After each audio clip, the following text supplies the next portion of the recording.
오늘 말씀의 제목은 참된 감사로 형제를 받으라라는 제목으로 말씀을 나누겠습니다.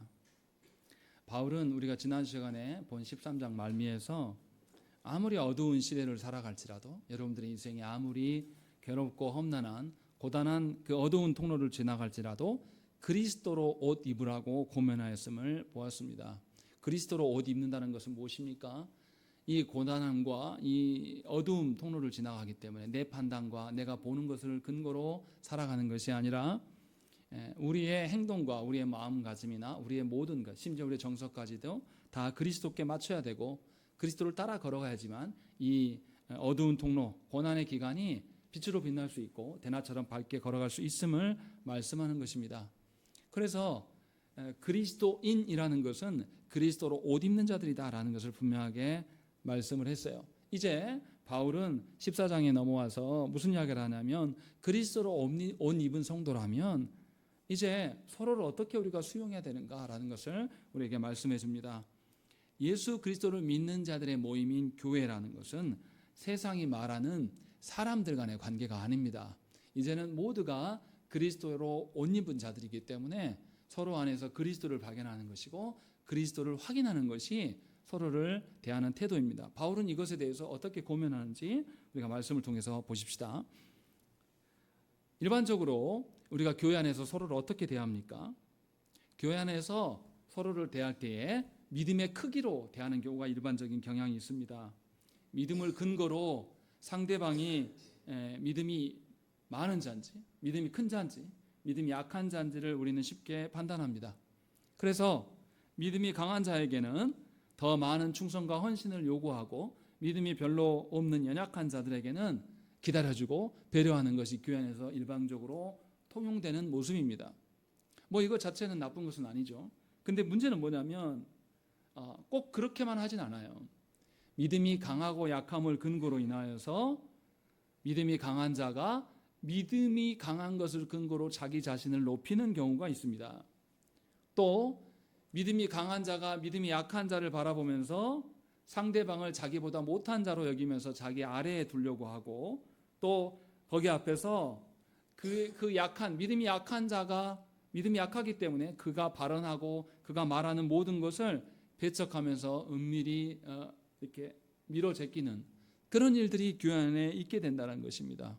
그러니까 우리가 얼마나 죄인인지가 드러나는 것이죠. 믿음을 이야기하면서도 믿음의 크고 작음을 근거로 인하여서 거기 안에서 알게 모르게 갑을관계를 형성하는 것이 우리의 죄된 본성입니다. 그래서 바울이 1절에서 뭐라고 그러냐면, 믿음이 연약한 자를 너희가 받아라 라고 이야기를 하고 있습니다. 이 말은 믿음이 연약한 자의 의견을 묵살하지 말고 그 의미를 비판하지 말고 잘 들어보고 믿음이 약한 자를 수용하라는 그 의미로 지금 말씀하고 있는 것입니다. 그럼 우리 이 말하기 전에 교회 안에서 믿음이 강하고 약하다라는 이것을 어떻게 판단하는가, 이것부터 우리가 한번 생각을 해봐야 됩니다. 믿음이 무엇입니까? 믿음은 여러분들이 믿는 신념이나 여러분들이 믿어야지 하는 그런 결단이 아닙니다. 믿음이라는 것은 삼위 하나님을 향한 믿음이에요. 우리가 믿고 내가 믿는 게 아니라 삼위 하나님을 신뢰하고 의지하는 것을 말하는 것입니다. 마치 무엇과 똑같냐면, 어린 아이들이 부모를 의지하잖아요. 내 상황이 어떠하든지 말든지 간에 좋을 때나 기쁠 때나 어린아이는 어떻게 합니까? 주변에 엄마가 있는지 아빠가 있는지 확인해요. 항상 부모를 의지하면서 서 있다는 것입니다. 그러니까 부모를 믿기 때문에 즐거울 수 있는 것이고, 부모를 또 믿기 때문에 슬퍼도 부모한테 돌아갈 곳이 있는 것, 이것이 의지하는 것이죠. 믿음이라는 것은 삼위 하나님을 믿는 것이에요. 우리 자신의 마음을 믿는 게 아니란 말이죠. 그러면 어떻습니까? 믿음이 강하다라는 것은 누구의 기준에 온전하게 설 수 있다는 것입니까? 하나님의 기준에, 하나님의 약속하신 하나님 나라, 보이지 않는 나라를 소망하면서 살아갈 수 있는 것이 믿음이 강한 것이에요. 그리고 믿음이 약하다는 것은 무엇입니까? 보이지 않는 하나님 나라보다는, 하나님의 질서와 하나님의 말씀보다는 보여주는 이 땅의 질서가 더 중요하다고 여기는 겁니다. 그래서 이 땅에서 자본주의의 질서, 또 이 땅 안에서 성공에 대한 질서, 또 이 땅 안에서 잘나고 못남의 질서, 이런 것에 더 좌우되는 경우가 믿음이 연약한 자들인 것입니다. 이것이 교회 안에서 믿음이 강하고 연약함에 대한 기준이 되어야 된다는 것입니다. 그런데 우리는 이 기준으로 서로를 말하지가 않아요. 어떤 식으로 이야기하냐면 누가 헌금을 많이 하는가, 누가 교회를 오래 다녔는가, 누가 직분을 받았는가 받지 않았는가, 누가 교회 안에서 봉사를 더 많이 하는가, 이것으로 그 믿음의 크기를 말한단 말이에요. 그러나 예수님을 생각을 해보십시오. 예수께서는 뭐라고 말씀하셨습니까? 과부가 낸 아주 적은 금액의 헌금을 내는 것을 보면서 주님이 칭찬하시면서 교회가 있는 곳마다 그 여인의 이야기가 계속 전파될 것을 주님이 말씀하셔요. 그 여인은 과부예요. 사회적으로 아주 연약한 자입니다. 또 교회 안에서도 온전하지 못한 자예요. 도움을 받아야 될 자입니다. 그런데 주님은 그 여인의 작은 푼돈을 보면서 그의 온전한 전부를 드렸음을 강조하시면서 그 여인의 믿음을 크다라고 주님은 말씀하신다는 것입니다. 그러니 우리가 생각을 해야 돼요. 믿음이 강하고 약하다라는 것은 하나님의 기준에 부합한 것인지, 하나님의 기준에 부합하여서 세상의 기준에 흔들리지 않는 것을 지금 말하고 있다라는 것을 우리가 잘 알아차려야 됩니다. 우리끼리 누구는 이 교회에서 개척 때부터 있었고 누구는 또 이 교회에서 집사였다가 이제 직분이 계속 올라가서 이것도 봉사하고 저것도 봉사했으니까 저가 믿음이 크다? 다 그거는 우리의 잘못된 생각입니다. 믿음이 정말 크면 직분자들은 시험에 들면 안 되죠. 그렇지 않겠습니까? 믿음이 정말 크다라면 모든 직분자들은 시험에 들지 않고 하나님의 엄중한 말씀 앞에 서 있어야 돼요. 그러면서도 힘들지 않으면서 즐거워야 된다는 것이죠. 이것이 믿음의 크고 작음에 대한 기준이 되어야 되는 것이죠. 그런데 우리는 교회 안에서 너무나 엉뚱한 것을 근거로 믿음의 크기를 말하는 경우가 많습니다.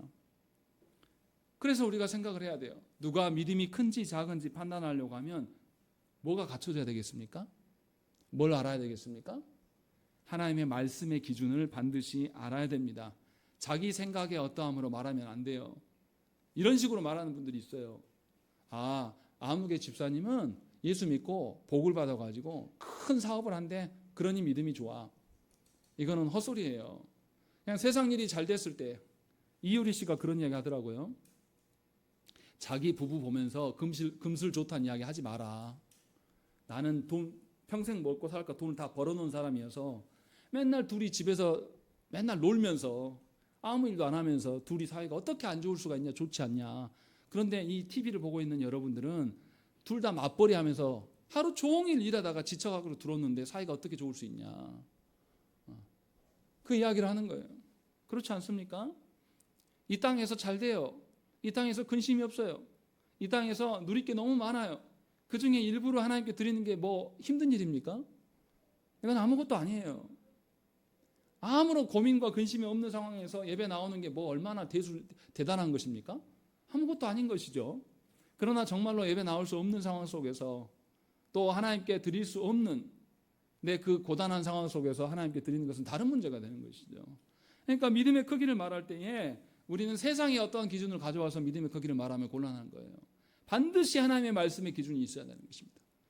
그런데 하나님의 말씀의 기준만 있으면 되는 것입니까? 그렇지 않아요. 성경을 잘 안다고 하는 분들이, 특히 저를 포함해서 목회자들이 성도들의 마음을 상하게 하는 경우가 생깁니다. 왜 그렇습니까?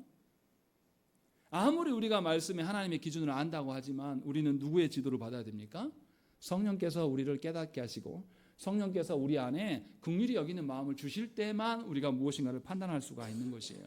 그러니 누가 믿음이 크고 작냐를 이야기하려면 두 가지가 있어야 돼요. 하나님의 말씀에 대한 기준이 내 안에 있는 것인지, 그리고 성령께서 나에게 감동시키셔서 그 영혼에 대해서 긍휼히 여기는 마음을 주셨을 때에만 내가 판단하는 것이죠. 이것이 하나님 앞에 믿음의 크기를 논하는 근거가 되어야 되는 것입니다. 그러니까 어떤 성도도 믿음을 말할 때에 삼위 하나님을 의존하지 않고는 믿음을 말할 수가 없는 것입니다. 다시 말하면 이런 거예요.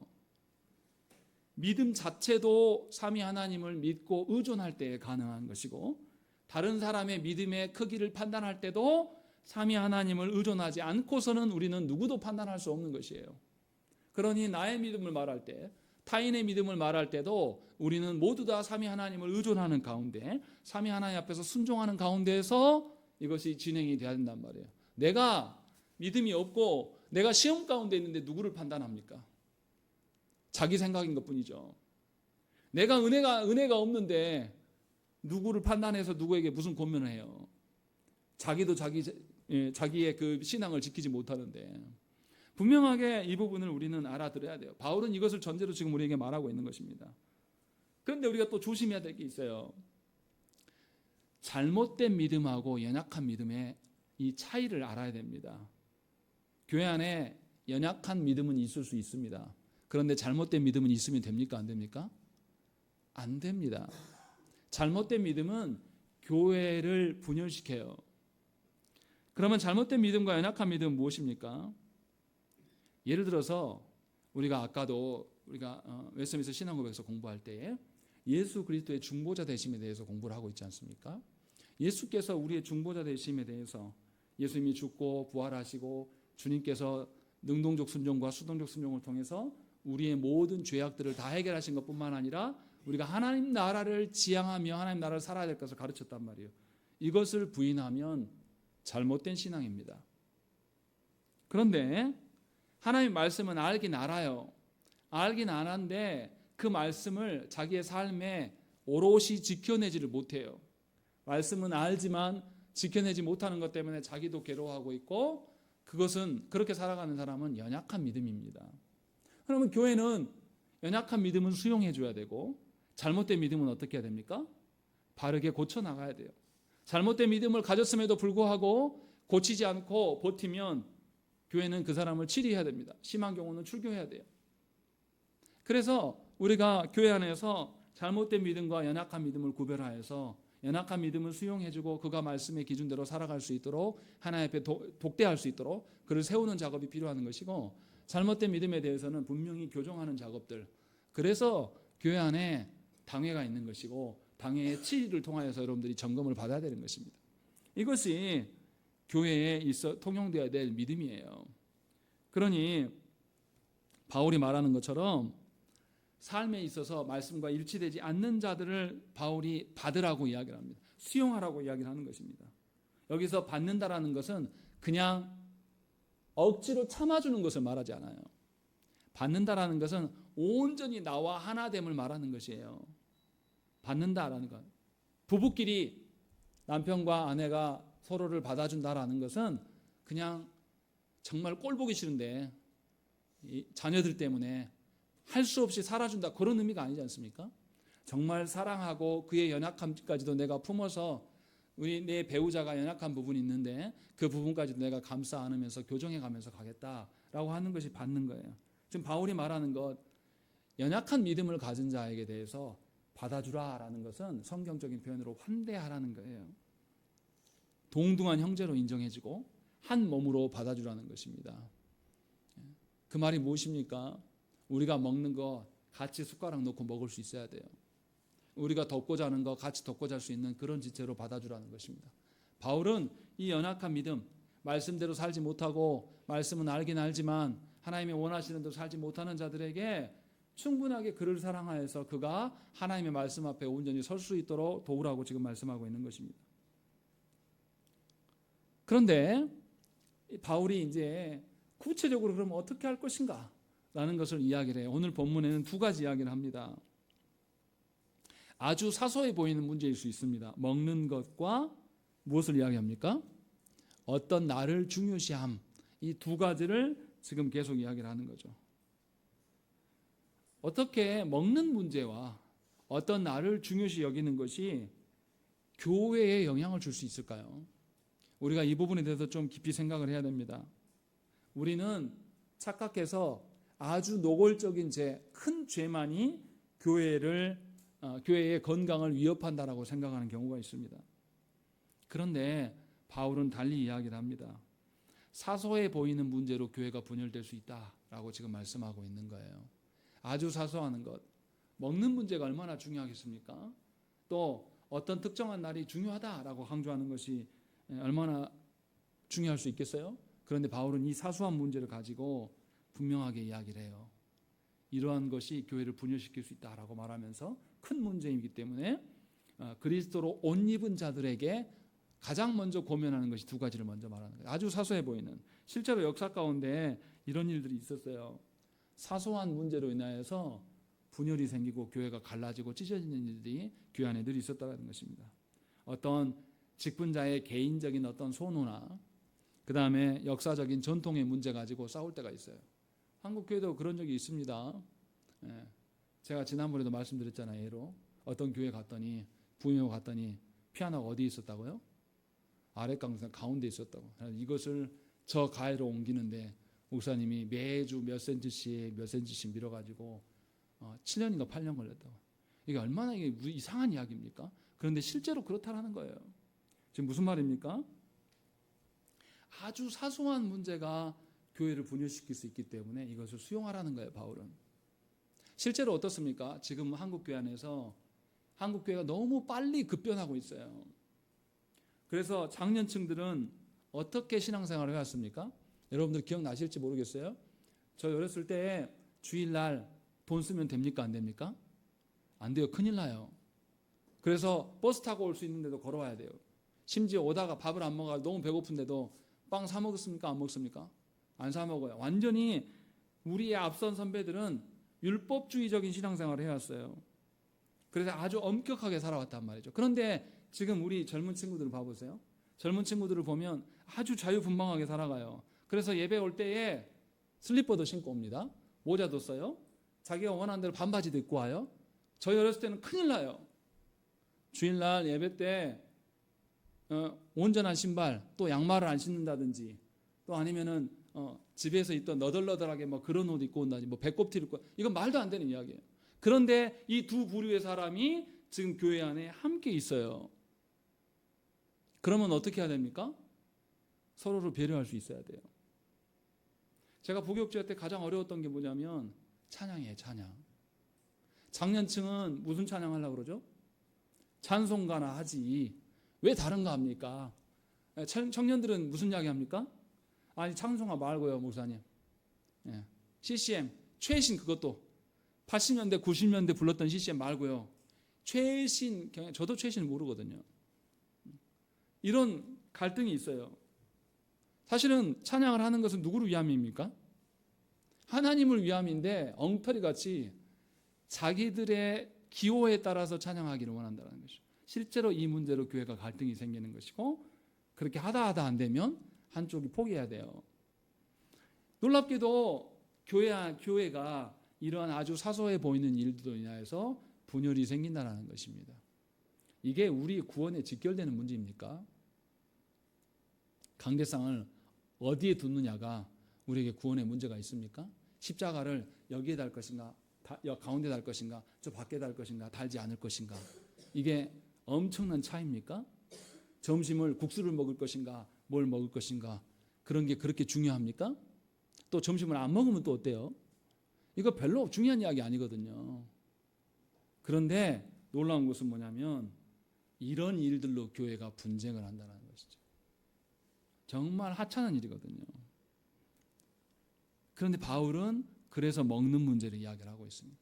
예로 이야기를 하는 거예요. 또 어떤 날을 중시함을 예로 들어서 설명을 하고 있습니다. 2절부터 4절은 먹는 문제에 대한 이야기를 하고 있어요. 한번 읽어보시죠. 2절 말씀 읽겠습니다. 시작.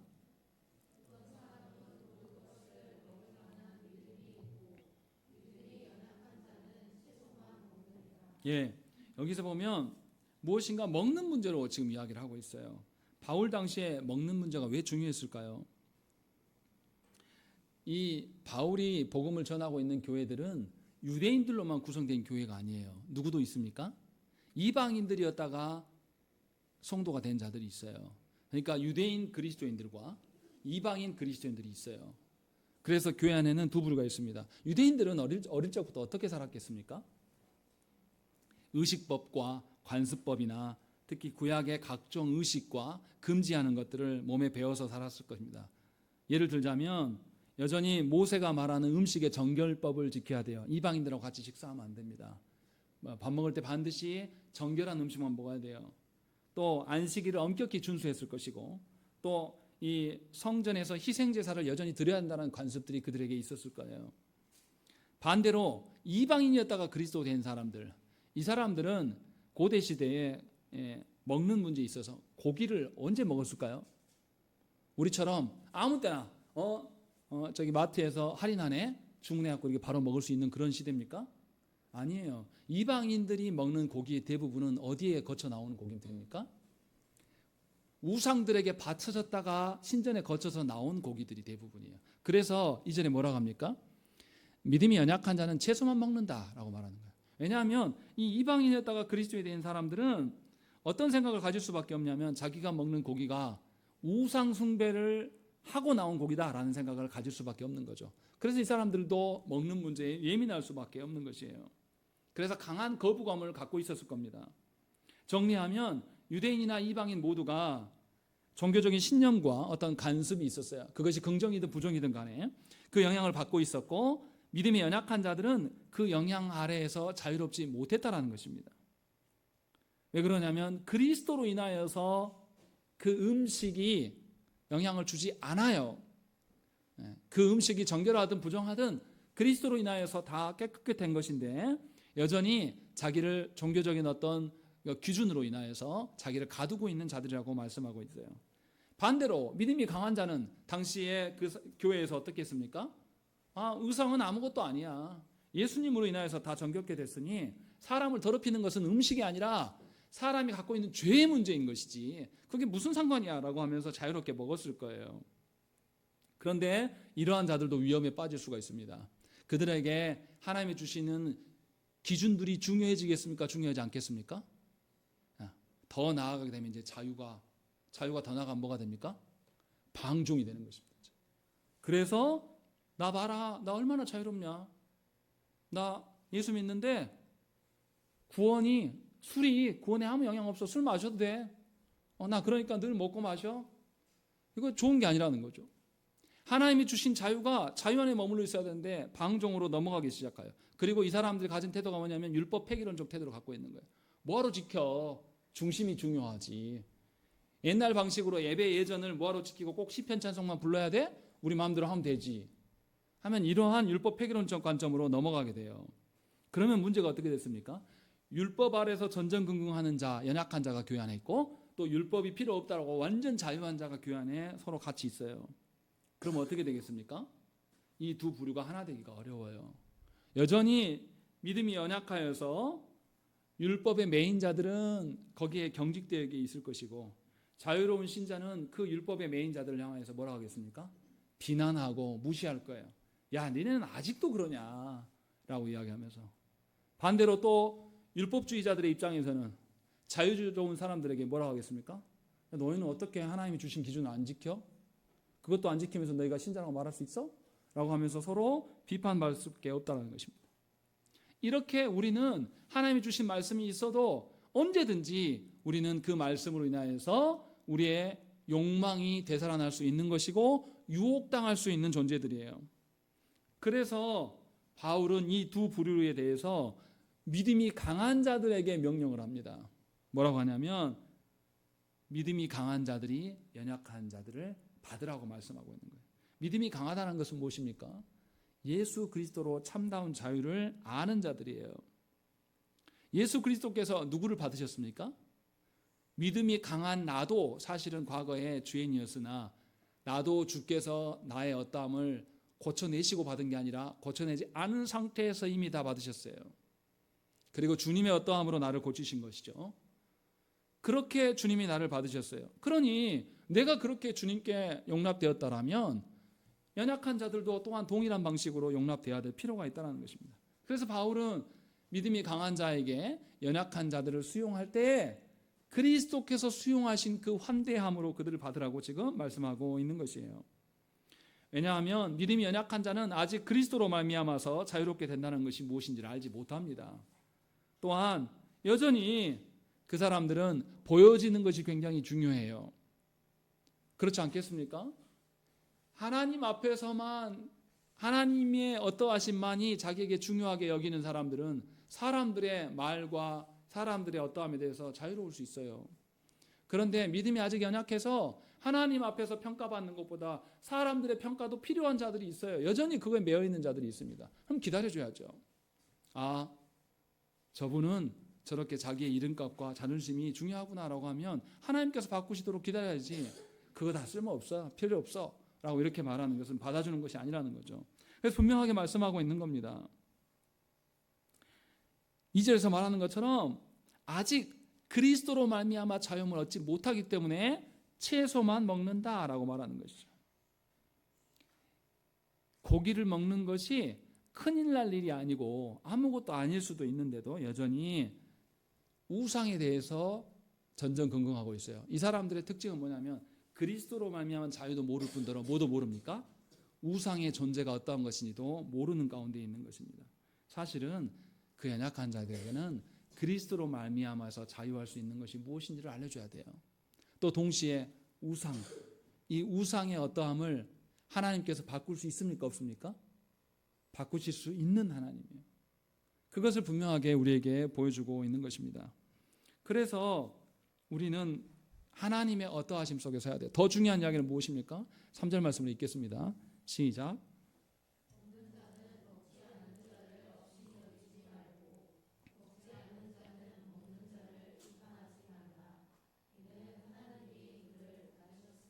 누가 받았다고요? 하나님이 이미 받으셨다라는 거죠. 야, 하나님이 수용하셨는데 네가 왜 안 받아? 라고 지금 말씀하고 있는 거예요. 하나님께서 너를 받아주셨는데 또 하나님께서 그를 받아주셨는데 네가 무슨 근거로 그를 네 아래로 두냐? 그럴 수 없다라고 분명하게 말씀하고 있어요. 그리고 4절에 뭐라고 합니까? 4절 말씀에 더 중요한 이야기가 나옵니다. 4절 읽겠습니다. 시작.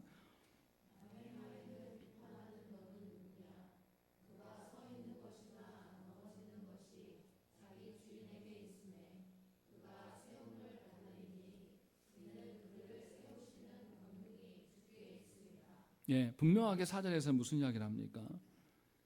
누구를 세우고 세우지 않는 권한은 너에게 있는 게 아니라 하나님께 있다라고 말씀하는 거죠. 너뿐만 아니라 사람 모두 각각을 세우시는 분은 하나님이시다라고 말씀하고 있는 거예요. 그러니까 세상에 존재하는 모든 자들, 심지어 그들이 불신자라든지 믿음이 연약한 자라든지 믿음이 강한 자들인지 그들의 주인은 누구십니까? 하나님이시라는 거예요. 사람 간의 높고 낮음, 계급이나 어떤 소유의 크고 많음 이런 걸로 사람을 평가하는 것은 아주 저급한 생각입니다. 하나님의 주인 되심을 잘 알지 못하는 거예요. 그러나 우리는 어떻게 생각합니까? 우리 스스로는 아직도 오류가 빠져 있는데 우리 나 자신은 내가 세운다라고 생각합니다. 심지어 우리 자녀도 누가 세운다고 생각하는 거죠? 부모인 내가 어떻게 가르치느냐에 따라서 뒷바라지를 어떻게 해주냐에 따라서 세울 수 있다라는 그 교만함이 우리 안에 있어요. 그러나 바울은 분명하게 밝힙니다. 모든 개개인을 세우기도 하고 폐하기도 하는 모든 권한은 하나님께만 있다라는 것이죠. 네가 누구이길래 남의 종에게 맞다 틀리다 말하냐라는 것을 지금 말씀하고 있는 거죠. 나 자신도 하나님의 종이고 타인도 하나님의 종이라면 우리는 타인에게 우리의 주권을 말해서는 안 돼요. 심지어 그것이 그 자녀라 할지라도 자녀의 주권도 하나님께 있는 것이지 우리에게 있는 게 아닙니다. 그래서 우리 모두가 드러내야 될 주권은 하나님의 주권입니다. 나에게도 하나님의 주권이 드러나야 되고 그에게도 하나님의 특권이 드러나는 이것이 우리가 살아가야 될 근거라는 거죠. 그러니까 나를 세우는 방식과 다른 사람을 세우는 방식이 하나님께서 동일하게 하실지 다르게 하실지 우리는 몰라요. 그렇기 때문에 나와 다른 방식으로 살아가는 사람에 대해서 무엇인가를 평가하기 전에 하나님께 물어야 되겠죠. 저가 하나님 앞에 서 있는가, 그가 정말 하나님 앞에 서 있는가를 발견하고 하나님께 구하는 것이 우리의 합당한 태도인 것이죠. 내 손을 거치지 않아도 하나님께서는 세울 사람은 세우십니다. 내 손을 거치지 않아도 하나님께 교회는 하나님께서 친히 세워나가시는 거예요. 그러니 우리가 세워야 될 것은 하나님의 주권이고 하나님의 권세예요. 우리의 어떠함이 아니라는 것입니다. 그래서 먹는 문제로 가지고 누구에게 평가하지 말라라고 이야기를 하고 있어요. 그리고 5절에서는 무슨 이야기 합니까? 5절 말씀 읽겠습니다. 시작.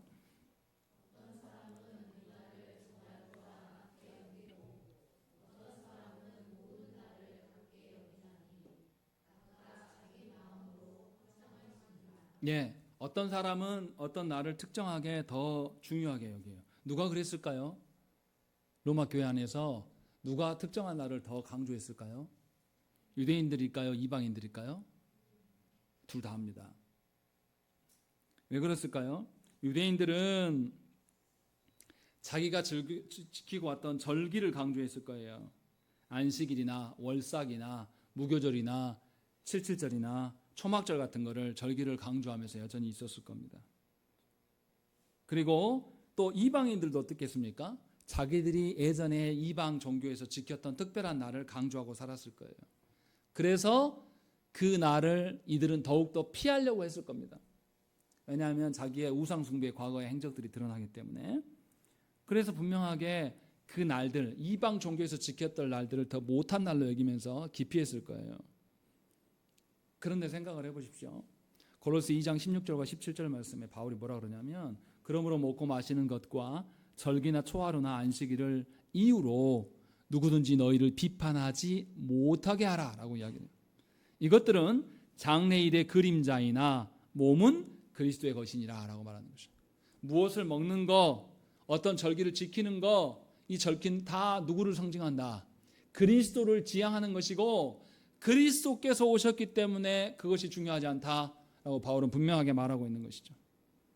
그러니 우리는 그리스도 안에서 우리 자신을 발견해야 돼요. 그리스도를 예표하였던 전에 있었던 그림자나 상징들은 중요하지 않다라고 하면서 바울이 배제하고 있는 거예요. 그러면 오늘날 우리는 어떻게 해야 되겠습니까? 오늘날 절기를 강조하는 일들이 교회 안에 있습니까? 없습니까? 있어요. 제가 너무나 안타깝게 여기는 것은 뭐냐면 구약의 절기를 지금도 강조하는 교회들이 있습니다. 월삭이라고 해놓고 매달 첫날에 그날이 하나님께 드리는 날이다 하면서 새벽기도에 온 가족이 다 오나라고 해요. 그러면서 그래야지만 한 달이 평안하다라고 하는 구약적인 사고를 가진 교회들이 여전히 있습니다. 또 어떤 교회가 있냐면 교회력을 강조하는 교회들이 있어요. 우리 교회도 분명하게 주보에 제가 그림을 달리하고 있잖아요. 왜 했습니까? 1년 전체를 뭘로 보려고 하는 거예요? 그리스도의 오심과 죽으심과 부활하심과 승천하심을 근거로, 성령께서 이 땅에 오심을 근거로, 삼위 하나님을 근거로 우리의 1년 삶을 조정하려고 하는 그런 교회력이 이 교회 역사 가운데 있었고 이것이 우리 앞에 놓여 있습니다. 그런데 개혁주의 전통 안에서 어떤 교회는 그 모든 절기를 폐기해야 된다라고 주장하는 분들이 있어요. 또 어떤 교회는 아니다, 그리스도로 말미암아서 그리스도의 생애를 1년 동안 기리고 그 그리스도의 어떠한 가운데 살려고 하는 절기니까 긍정이다 라고 말하는 교회들이 있습니다. 무엇이 맞습니까? 5절 읽어보세요. 5절 다시 읽겠습니다. 시작.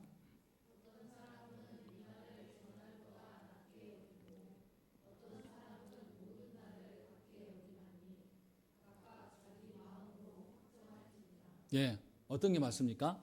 교회력을 따라서 교회 절기를 지키는 게 맞습니까? 아니면 다 폐기하고 주일밖에 없어? 주일만 강조하는 거. 어떤 게 맞습니까? 어떤 게 맞아요? 5절 읽으셨지 않습니까? 거기 써져 있잖아요. 각각 자기 마음으로 확정할지니라 라는 거예요. 예수 그리스도를 기리기 위하여서 교회력을 따라서 대강절, 주님이 오시는 날을 기다리는, 또 성탄절, 또 주님이 오시는 현현절, 사순절, 부활절, 성령 강림주일, 이런 것을 지키는 것은 예수님의 삼위 하나님이 우리의 관여하심에 대한 것이기 때문에 좋은 일이에요. 그런다 성경에 없는 추수감사주일이라든지 맥주감사주일, 이거는 별로 의미가 없어요.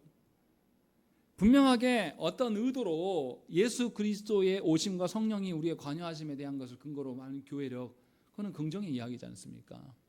또 주일만 지키면 된다라고 말하는 분들도 어떻습니까? 교회의 모든 절기를, 그 구약의 절기 방식들에 대해서 누가 완성하셨어요? 예수 그리스도께서 죽고 부활하신 주일날이 무슨 날입니까? 주님이 부활하신 날이에요. 그 의미로 주일이면 충분하다라고 말하는 분들 둘 다 틀리지 않았어요. 바울은 뭐라고 말합니까? 각각 자기 마음으로 확정해도 된다라는 것이죠. 이거 중요한 것이 아니다라고 지금 말씀하고 있는 거예요. 그런데 뭐는 하면 안 되겠습니까? 주일만이 맞다라고 생각하는 분들이 예수 그리스도의 생애를 드러내기 위하여서 교회력을 지키는 자들에 대해서 비판하는 것이 옳을까요? 옳지 않을까요? 옳지 않아요, 이것은. 그러니까 개혁주의 전통 안에 교회력을 지키려고, 예수 그리스도의 생애를 근거로 교회를 지키려고 하는 모습은 좋은 거예요. 그런데 우리가 막 다른 모임들을 만들어 가지고 총동원 전도주일이 뭐 어떻고, 이거는 성경에 없는 자기들이 만들어내는 거잖아요. 이거를 말하는 게 아니에요. 분명히 구별해야 됩니다. 그래서 분명하게 바울은 구약의 절기를 따르는 것이 아니라 예수 그리스도를 드러내기 위한 절기에 대해서는 바울도 인정하고 있어요. 우리가 이것을 알아야 됩니다. 하나님은 시간에 초월하신 하나님이에요. 특정한 날이 없이 다 동일한 날입니다. 그래서 우리는 그리스도의 어떠하심을 우리의 모든 날 가운데 드러내야 되는 것입니다. 주일만을 강조하다가 주일만을 이야기하고 평상시 다른 날에 대해서 주님을 잊어버리는 것은 옳지 않다는 것입니다. 분명하게 하나님의 온전하심 가운데 서야 될 것들을 이야기하는 거죠. 그러니 바울이 지금 이야기하는 게 뭡니까? 본질적인 것과 비본질적인 것을 구별하라는 것이죠. 우리가 서로 사랑해야 돼요. 그런데 사랑할 때 어떤 식으로 사랑해야 됩니까?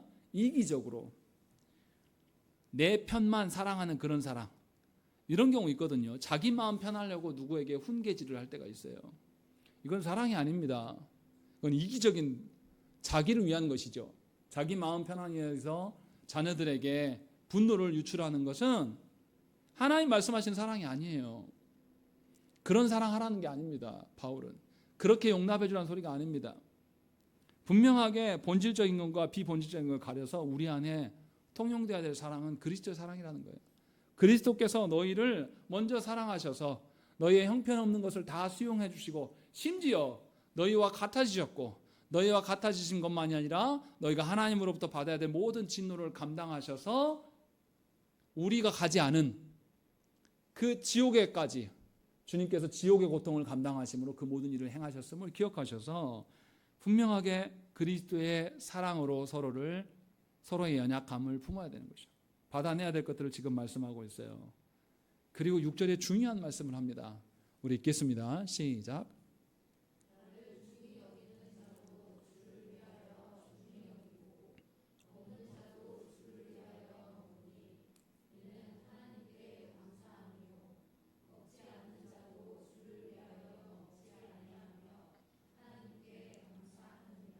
예, 바울이 무슨 이야기 합니까?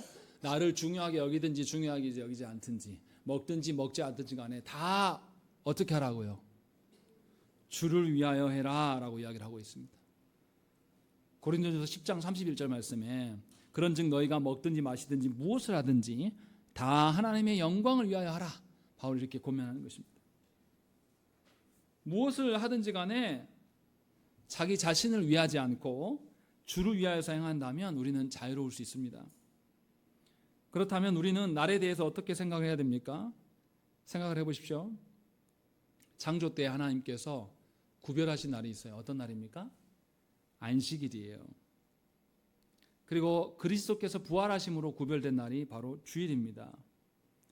그래서 우리는 주일을 지킨다는 것은 주일을 통하여서 드러난 그 안식이 주일에만 머무는 것이 아니라 언제도 평일 동안에도 일주일 내내 그리스도의 안식이 드러나는 그런 삶을 살아가는 것이 주일 성수의 개념이에요. 그게 참다운 나를 중요시 여기는 것이죠.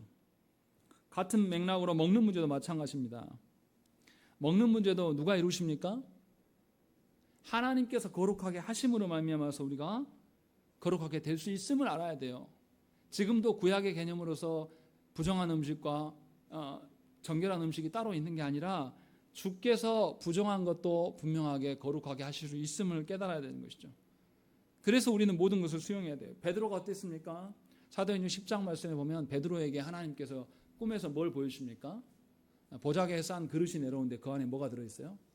부정한 음식이 가득 차 있어요. 그런데 하나님 뭐라고 합니까? 베드로한테 이것들을 먹으라라고 말씀하셔요. 그때 베드로가 뭐라고 말합니까? 안 먹어요. 나 부정한 거 어떻게 먹습니까? 라면서 안 먹습니다. 그때 하나님이 그를 훈계하시고 그를 이방인에게 보내게 하십니다. 그리고 그에게 하나님께서 정결케 하실 수 있음을 10장에서 보여줍니다. 그리고 11장에서 무슨 일이 벌어지냐면 하나님 나라의 복음이 누구에게도 전달된다. 이방인들에게도 전달되고 있음을 하나님께서 말씀하셔요. 분명하게 우리가 알아야 될 것은 무엇입니까? 우리가 보기에 미련해 보이고 더러워 보이고 연약해 보이고 정말 감당할 수 없을 것 같은 그런 사람도 하나님이 바꾸시면 바꿔진다는 겁니까? 안 바꿔진다는 겁니까? 바꿔진다는 거예요. 그러니 우리는 하나님께서 바꾸실 것을 소망함으로써 그러한 사람들, 연약한 믿음을 가진 자들을 차별 없이 수용해야 된다는 거예요. 오해하지 마세요.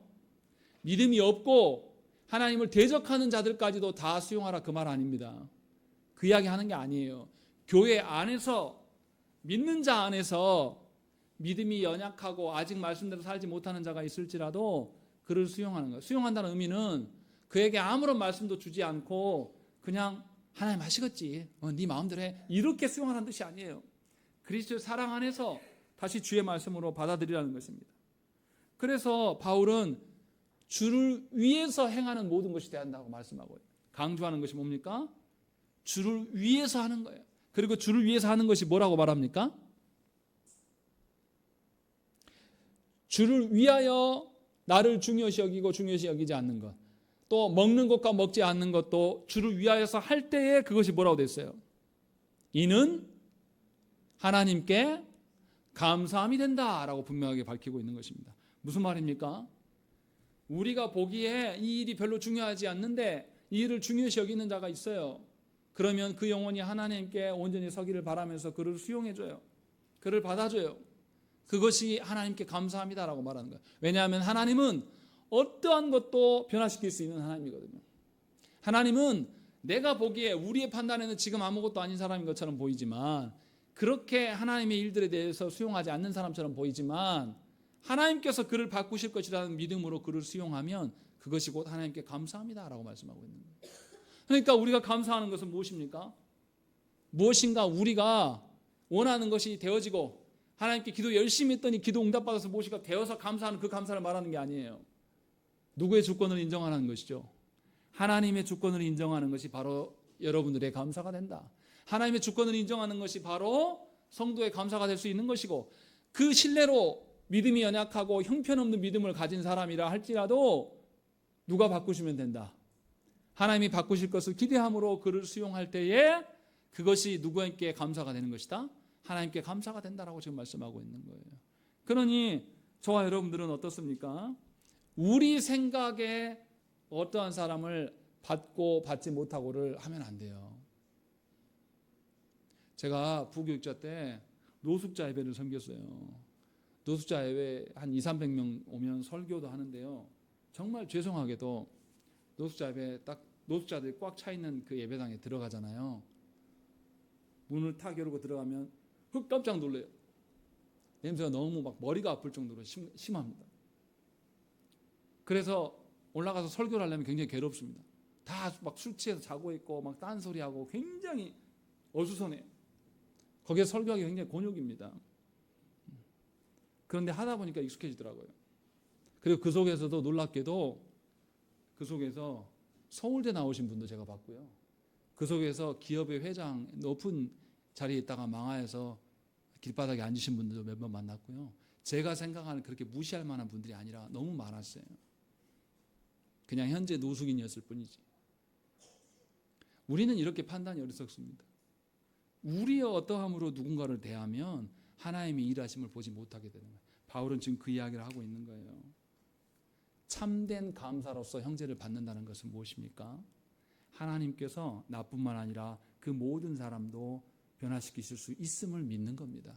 이것이 하나님께 감사함이에요. 그러니 하나님께 감사하는 자는 현재적으로 형편없고 현재적으로 우리의 상황이 극악의 상황이라 할지라도 하나님께 맡길 수 있는 자입니다. 그것을 바울은 우리에게 이야기를 하고 있는 겁니다. 바라기는 여러분들의 일생 가운데 여러분의 판단에 근거해서 살아가는 것이 아니라 하나님의 판단하심이 여러분들이 수용할 수 있는 근거가 되시기를 빕니다. 그래서 여러분들이 도무지 감당할 수 없는 사람도 하나님께 맡기며 수용할 때에 세상이 여러분들을 발견하고 알게 될 거예요. 하나님께 모든 것을 맡기고 살아가는 자구나. 저것이 진정한 감사구나. 라는 그런 역사가 여러분들의 가정과 일터 위에 또 삶에 있기를 간절히 축원합니다. 함께 기도하겠습니다.